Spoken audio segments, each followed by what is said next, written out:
গ্রামের সেই শিব মন্দির আর এই প্রাইমারি স্কুল, আর এই সামনে দিয়ে যে রাস্তাটা বয়ে যাচ্ছে হাটতলা। আর এখান থেকে দেখতে পাচ্ছেন আমাদের এই বর্তমানে ঘাটটা এখান থেকে করেছে প্রাইমারি স্কুলের সামনে থেকে। আগে ঘাটটা ব্রিজের কাছে ছিল, বাট এখন ঘাটটা এখানে করেছে। তো এদিকে বাইক নিয়ে নেমে এই বাইক তোলার রাস্তা, আর এই হচ্ছে আমাদের ফেরিঘাটের নৌকা। তো নৌকা কিছুটা লোড হলে তারপরেই ছাড়বে। আর দেখতে পাচ্ছেন এখানে গাড়িগুলো নামার চেষ্টা করছে, নামছে, এই নামছে, আর এভাবে গিয়ে নৌকার উপরে উঠে পড়ছে। এটা একটু রিস্কি আছে, বাট ঠিকই আছে। একদিন স্টার্ট করে দিন আর নৌকা অলরেডি ছেড়ে দিই। দেখতে পাচ্ছেন আমরা এবার ওই পারে চলে যাবো। আর এই নৌকা প্রতি জায়গায় বাইক ছাগল চড়ান করাতে নিয়ে যাচ্ছে। আমাদের গ্রামেরই ছাগল এগুলো, ওই পারে ভালো ঘাস আছে বলে ওদেরকে ওই পারে চড়াট করানোর জন্য নিয়ে যাওয়া হচ্ছে। আর এই নৌকা সামনে দিকে আগাচ্ছে।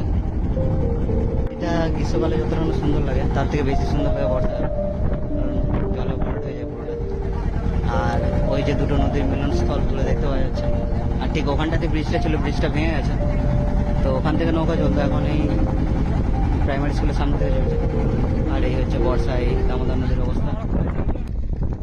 নৌকা চলে যাচ্ছে, ঘাটে লাগানো হবে। এটা একটা রিস্কি ব্যাপার হলো, এটার মধ্যে একটা অ্যাডভেঞ্চারাস ব্যাপার আছে। তো ওখানে এই যে আস্তে আস্তে এসে ঘাটে লেগে গেল নৌকা, দেখতেই পাচ্ছেন বিষয়টা। নৌকা ভেঙে যাবে, দাদা গাড়িটা নামাবে নৌকা থেকে, দেখতেই পাচ্ছেন। এই নদীর মাঝে মাঝে যাচ্ছি আমরা এখন নৌকা থেকে নেমে। আর এই হচ্ছে রাস্তা। ভাই অনেক স্ট্রাগল, অনেক স্ট্রাগল।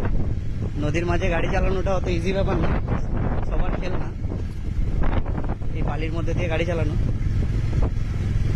গাড়ি সবসময় দেখতেই পাচ্ছেন স্পিড লিমিট 15, 16, 17, 18, এর বেশি না। বেশি হলে অসুবিধা আছে। আর এই রাস্তাটা দুধার দেখতে পাচ্ছেন কত সুন্দর, কাশবন।